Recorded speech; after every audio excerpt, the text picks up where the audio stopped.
بسم اللہ الرحمن الرحیم۔ السلام علیکم ڈیئر اسٹوڈنٹس، امید کرتی ہوں آپ سب لوگ خیریت سے ہوں گے۔ جی بیٹا، آج ہم اب آغاز کریں گے اپنے اگلے لیکچر کا، اور آج کا ہمارا جو ٹاپک ہے وہ ہے نعت، یعنی ہماری اگلی نظم جو ہے وہ نعت ہے۔ نعت پر ہم جو ہیں وہ آج اپنی اظہار خیال کریں گے، وہ کیا ہے۔ عنوان ہمارا نعت، اور ہمارے شاعر جو ہیں وہ ماہر القادری۔ جب بھی آپ نظم کی تشریح کریں یا کسی بھی شعر کی تشریح کریں تو نظم کا نام، شاعر کا نام لکھنے کے بعد آپ نے جب تشریح کا آغاز کرنا ہے تو آپ نے اس میں آغاز میں مختصراً اپنے شاعر کا تھوڑا تعارف دینا ہے۔ تو آپ کے سامنے آپ کے شاعر کا تعارف کہ آپ کا اصل نام منظور حسین تھا، سلسلہ قادریہ سے نسبت کی بدولت آپ القادری کہلائے، اور آپ نے قادری اپنے نام کا ایک مستقل حصہ بنایا، اور جب آپ نے شاعری شروع کی تو آپ نے ماہر کا تخلص کیا، اور یوں ادبی حلقے میں آپ ماہر القادری کے نام سے جانے گئے۔ آپ نے تمام اصناف شاعری میں طبع آزمائی کی، لیکن نعت کے میدان میں آپ کو سب سے زیادہ شہرت ملی، اور اسی لیے آپ کو ایک نعت کو شاعر کے طور پر زیادہ جانا جاتا ہے۔ جو نعت لکھتا ہے اس کے اندر عشق رسول صلی اللہ علیہ وآلہ وسلم کا ہونا ایک لازمی امر ہے۔ تو آپ کے اشعار کے اندر بھی ہمیں عشق رسول صلی اللہ علیہ وآلہ وسلم اور آپ صلی اللہ علیہ وسلم کی ذات کے ساتھ عقیدت و احترام، سادگی اور روانی نظر آتی ہے۔ 1978 میں مکہ مکرمہ میں ایک مشاعرے میں گئے آپ، اور دوران مشاعرہ ہی آپ کا انتقال ہو گیا، اور پھر آپ کو ادھر مکہ مکرمہ میں ہی دفن کر دیا گیا۔ ان کی تقریباً 22 کتب ہے۔ تو آن دیکھیں گے نعت ماہر القادری کی، تو اس کو جو ہے وہ ہم شروع کرتے ہیں۔ دوبارہ سے میں اپنے متن کی طرف آتی ہوں۔ تو مقصد تخلیق ہے تو حاصل ایمان، جو تجھ سے گریزاں وہ خدا سے ہے گریزاں۔ کردار کا یہ حال صداقت ہی صداقت، اخلاق کا یہ رنگ کہ قرآن ہی قرآن۔ کیا نام ہے شامل ہے جو تکبیر و عزا میں، اس نام کی عظمت کی ہے قربان دل و جاں۔ الفاظ کے معنی اگر دیکھ لیں، مقصد تخلیق یعنی تخلیق کا مقصد، اس دنیا کو تخلیق کرنے کا مقصد، ایک حدیث قدسی کی طرف اشارہ ہے۔ تو حاصل ایمان یعنی تو ہمارے ایمان کا حاصل ہے، تو وہ مرکز ہے، تو وہ نقطہ ہے کہ اگر یہ مرکز رہے گا تو ہمارا ایمان مکمل ہے، ورنہ نہیں۔ جو تجھ سے گریزاں، جو تجھ سے دور، وہ خدا سے دور ہے۔ کردار یعنی سیرت کیا ہے؟ سچ ہی سچ ہے۔ اخلاق آپ کی عادات، آپ کے اطوار، قرآن ہی قرآن یعنی آپ کے اخلاق قرآن کے جیسے ہیں، یعنی آپ کے اخلاق اور قرآن میں مماثلت پائی جاتی ہے۔ کیا نام ہے؟ یعنی وہ اس نام کی برکت، اس نام کے لیے جو ہے وہ توصیفی انداز میں کہتا ہے کہ کیا نام ہے، کہ وہ نام جو تکبیر یعنی اللہ کی کبریائی بیان کرنا، تکبیر و اذان میں شامل کیا گیا، یعنی ہم جب نماز پڑھتے ہیں یا ہم اذان دی جاتی ہے تو اس میں محمد صلی اللہ علیہ وآلہ وسلم کا نام شامل ہوتا ہے۔ اس نام کی عظمت کی قربان ہے دل و جاں۔ اب ہم آتے ہیں اس اشعار کی تشریح کی طرف۔ سب سے پہلے ہم نے دیکھنا ہے کہ نعت کیا ہوتی ہے۔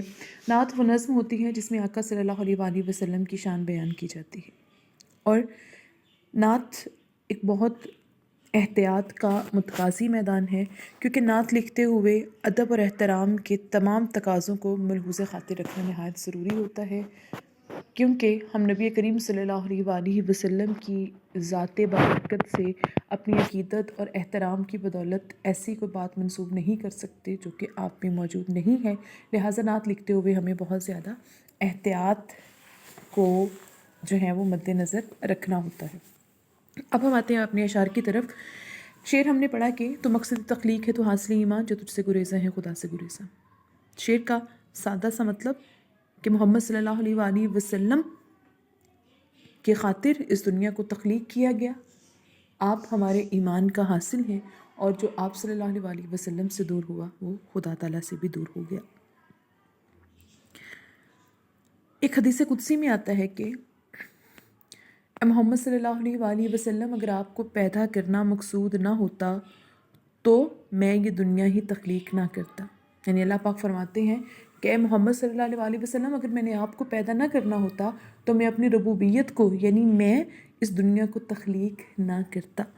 تو شاعر کہتا ہے کہ اس کائنات اور اس کی موجودات کی جو تخلیق کے دو بڑے سبب نظر آتے ہیں، وہ دو بڑے سبب میں سے ایک سبب یہ کہ ایک اور حدیث قدسی میں آتا ہے، اللہ نے کہا کہ میں نے چاہا کہ میں پہچانا جاؤں تو میں نے اس دنیا کو تخلیق کر دیا. ایک سبب کائنات کو پیدا کرنے کا. اور دوسرا سبب اللہ نے فرمایا کہ چونکہ میں نے محمد صلی اللہ علیہ وآلہ وسلم کو دنیا میں بھیجنا تھا خاتم النبیین کی صورت میں، اس لیے جو تھا وہ میں نے اس دنیا کو تخلیق کر دیا. تو کائنات کے جتنے بھی مظاہر، کائنات کی جتنی بھی چیزیں ہیں، سب کی سب نبی کریم صلی اللہ علیہ وآلہ وسلم کی وجہ سے پیدا کی گئیں. اور یہ اللہ کی اپنے نبی سے، اپنے محبوب سے محبت کا ایک ایمان تھا، ایک تقاضا تھا. وہ بقول مولانا ظفر علی خان کے، سب کچھ تمہارے واسطے پیدا کیا گیا، سب غایتوں کی غایت اولا تمہیں تو ہو، محمد صلی اللہ علیہ وآلہ وسلم کے حوالے سے. اب شاعر ایک اور بات کرتا ہے کہ آپ صلی اللہ علیہ وآلہ وسلم کی جو ذات بابرکت ہے وہ ہمارے ایمان کا حاصل ہے، اور اگر ہم آپ پر ایمان لے کر نہیں آتے تو ہم کسی طور پر بھی جو ہے وہ کامل انسان نہیں بن سکتے. اللہ تعالیٰ نے ایک شرط رکھی. اللہ تعالیٰ نے جب اپنے محبوب کو تخلیق کیا اور اپنے محبوب کی خاطر اس دنیا کو تخلیق کیا تو اللہ تعالیٰ نے ایک شرط رکھ دی ہمارے لیے کہ اللہ نے کہا کہ جو میرے نبی صلی اللہ علیہ وسلم کی پیروی کرے گا اس نے گویا میری پیروی کی، جو میرے نبی سے محبت کرے گا گویا وہ مجھ سے محبت کرے گا، اور جو میرے نبی کی نافرمانی کرے گا گویا وہ مجھ سے نافرمانی کرے گا. یعنی ایک محبوب اور محب کا تعلق بن گیا کہ جب انسان جس سے محبت کرتا ہے، جس کا محبوب ہوتا ہے، محبوب کے ساتھ جڑی ہوئی ہر چیز جو ہے وہ انسان کے لیے بڑی پیاری ہو جاتی ہے. جیسے مثال کے طور پر ایک چھوٹا سا بچہ ہوتا ہے اور آپ اس چھوٹے سے بچے کو پیار کے ساتھ دیکھتے ہیں، آپ اس کے گال کو سہلاتے ہیں، آپ اس کو محبت کے ساتھ دیکھتے ہیں، تو آپ دیکھیں گے کہ اس کی جو والدہ ہوگی اس کی آنکھوں میں آپ کے لیے جو ہے وہ ایک نرمی کا تاثر دکھائی دے گا. کیوں؟ کیونکہ بچہ اس کا محبوب ہے، اور جو اس کے محبوب کے ساتھ اچھے طریقے کے ساتھ پیش آئے گا تو محب بھی اس کے ساتھ جو ہے وہ بڑے اچھے طریقے کے ساتھ پیش آتا ہے. تو اللہ نے کہا محمد صلی اللہ علیہ وسلم میرے محبوب ہیں، اور اس محبوب کی خاطر میں نے دنیا کو تخلیق کیا، تو جو پھر میرے محبوب کے ساتھ محبت رکھے گا میں بھی اس کے ساتھ محبت رکھوں گا، اور جو میرے محبوب کے ساتھ جو ہے وہ محبت نہیں رکھے گا، جو اس کی نافرمانی کرے گا، تو میں بھی جو ہے وہ اس کے لیے، وہ میرے لیے بھی جو ہے وہ نافرمان ہی ٹھہرے گا. یعنی ارشاد باری تعالیٰ ہوتا ہے، کہہ دو اگر تم اللہ سے محبت کرتے ہو تو آؤ میری پیروی کرو، اللہ بھی تم سے محبت کرے گا. گویا اللہ نے شرط رکھ دی. محمد کی محبت دین حق کی شرط اول ہے، اسی میں ہو اگر خامی تو ایمان نامکمل ہے. اب ہم آتے ہیں اپنے دوسرے شعر کی طرف کہ کردار کا یہ حال صداقت ہی صداقت، اخلاق کا یہ رنگ کہ قرآن ہی قرآن. سب سے پہلے لفظ اب دیکھیں کہ ہم عمومی طور پر جب لفظ اخلاق کو بولتے ہیں تو ہم اس کو اخلاق بولتے ہیں الف کے نیچے زیر کے ساتھ، لیکن اصل جو لفظ ہوتا ہے اس کی ادائیگی اخلاق ہوتی ہے. آپ اپنی ٹیکسٹ بک کے اوپر بھی دیکھ رہی ہیں تو آپ کو الف کے اوپر زبر کا اہتمام دکھائی دے گا، تو لفظ اخلاق ہوتا ہے نہ کہ اخلاق. کوشش کریں کہ ایسے الفاظ کو جو ہیں وہ کوشش کر کے بولیں، خود بھی درست کریں اور دوسرے لوگوں کا بھی جو ہے وہ درست کروائیں اس حوالے سے ان کے لہجے کو. جی، اخلاق. اب آپ صلی اللہ علیہ وآلہ وسلم کی جو ہے وہ سیرت کی طرف اشارہ ہو رہا ہے. دو آپ کی صفات بیان کر رہے ہیں شاعر اس شعر میں کہ آپ صادق تھے اور آپ اچھے اخلاق کے مالک تھے. زبان سے سچ بولنا اور اپنے ہر عمل میں راست بازی کا مظاہرہ کرنا، جھوٹ سے بچنا، سچی اور صاف زندگی بسر کرنے کا نام صداقت ہے. یہی وہ صداقت ہے جس کے متعلق قیامت کے دن اللہ تعالیٰ فرمائے گا کہ قرآن پاک میں ارشاد ہوتا ہے اس کا جو ہے وہ کہ آج وہ دن ہے کہ جس دن لوگوں کی صداقت ان کے کام آئے گی. ان کے لیے جنت ہے جس کے نیچے نہریں بہتی ہیں اور وہ اس میں ہمیشہ رہیں گے. اللہ ان سے راضی ہو اور اللہ سے راضی اور اللہ جس سے راضی ہے یہ اس کے لیے بہت بڑی کامیابی. آپ صلی اللہ علیہ وسلم کی وصف کہ آپ کو صادق کہا گیا. نبوت ملنے سے قبل آپ کی 40 سالہ جو زندگی تھی وہ اہل مکہ کے لیے بالکل ایک آئینے کی طرح صاف اور شفاف تھی کہ آپ صلی اللہ علیہ وسلم کے کردار پر کوئی داغ نہیں ہیں اور آپ ہر طرح سے پاک، ہر طرح سے صاف، ہر طرح سے سچے ہیں، اور یہی وجہ تھی کہ آپ صلی اللہ علیہ وسلم کو صادق کا لقب دیا گیا۔ اب اس لقب صادق کے پیچھے ہمیں وہ ایک تلمیح، وہ ایک واقعہ دکھائی جو ہے وہ یاد آتا ہے کہ جب نبی کریم صلی اللہ علیہ وآلہ وسلم نے حق کی دعوت دینے کے لیے اہل مکہ کو اکٹھا کیا اور ان سے کہا کہ اہل مکہ، اگر میں تم سے کہوں کہ اس پہاڑی کے پیچھے ایک لشکر تم پر حملہ کرنے والا ہے تو کیا تم یقین کرو گے؟ اہل مکہ نے برملا جواب دیا، بے شک رسول صلی اللہ علیہ وآلہ وسلم، ہم یقین کریں گے، کیونکہ آپ کبھی جھوٹ نہیں بولتے، آپ سچ ہیں، اور ہم نے آپ کی زبان سے سچ کے علاوہ کبھی کچھ اور نہیں سنا۔ حتیٰ کہ آپ صلی اللہ علیہ وسلم کا سب سے بڑا دشمن ابو جہل بھی آپ صلی اللہ علیہ وسلم کی صداقت کی تصدیق کرتا تھا، لیکن وہ آپ صلی اللہ علیہ وسلم پر ایمان لانے سے انکاری رہا، اور آپ صلی اللہ علیہ وسلم کی یہ لقب تھے کہ آپ کو صادق اور امین کہہ کر پکارا جاتا تھا۔ آپ کا کردار سچائی ہی سچائی، آپ کے بدترین دشمن بھی آپ کے کردار کی سچائی کی گواہی دیا کرتے تھے۔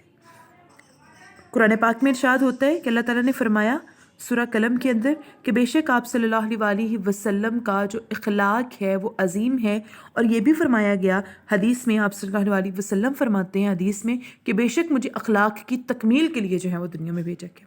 حضرت عائشہ سے کسی نے دریافت کیا کہ محمد صلی اللہ علیہ وسلم کا اخلاق کیسا ہے، تو آپ نے فرمایا کہ کیا تم نے قرآن نہیں پڑھا؟ یعنی آپ کا اخلاق مجسم قرآن ہے جو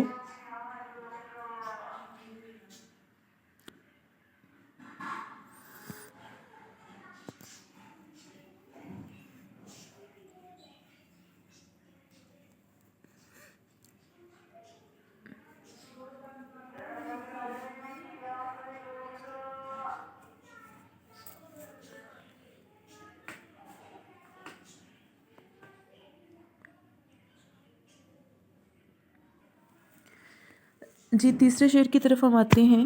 کیا نام ہے شامل ہے جو تکبیر و اعظام اسلام کی عظمت کے قربان دل و جان، یعنی شاعر جو ہیں وہ آپ صلی اللہ علیہ وسلم کے بابرکت نام کے حوالے سے گفتگو کر رہا ہے کہ آپ صلی اللہ علیہ وآلہ وسلم کو اللہ نے وہ عظمت بخشی، وہ برکت بخشی کہ آپ صلی اللہ علیہ وآلہ وسلم کا نام اذان میں شامل ہے۔ آج تک جتنے بھی نبی آئے، آج تک جتنے بھی پیغمبر آئے، تمام برگزیدہ، تمام عظمت والے، تمام برکت والے، لیکن کسی کو یہ چیز حاصل نہ ہو سکی کہ ان کا نام اذان میں شامل ہو۔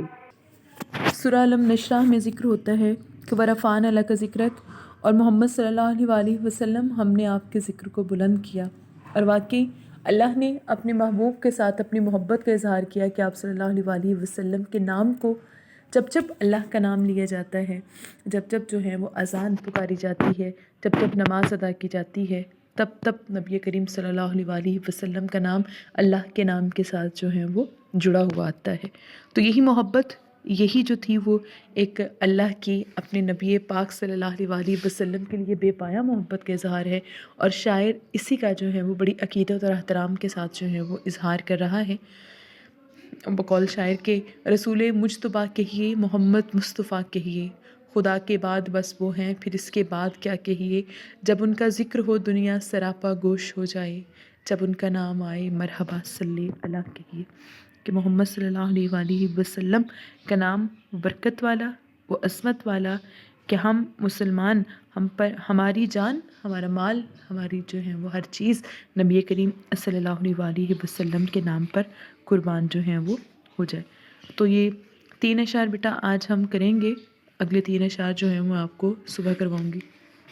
ویڈیو کے بیک گراؤنڈ میں آپ کو جو ہے وہ کچھ رنگ برنگی آوازیں بھی سنائی دیتی ہیں، بس آپ اسی کے ساتھ جو ہیں وہ ذرا گزارا کریں، کوشش ہوتی ہے لیکن یہ کچھ چیزیں ناگزیر ہے، تو بیک گراؤنڈ میں آنے والی ذرا آوازوں سے صرف نظر کیجیے گا، اور اس سے قبل جو آپ کا لیکچر ہے بیٹا آپ اس کو سنیے۔ انشاءاللہ آپ سے کل ملاقات ہوگی۔ السلام علیکم۔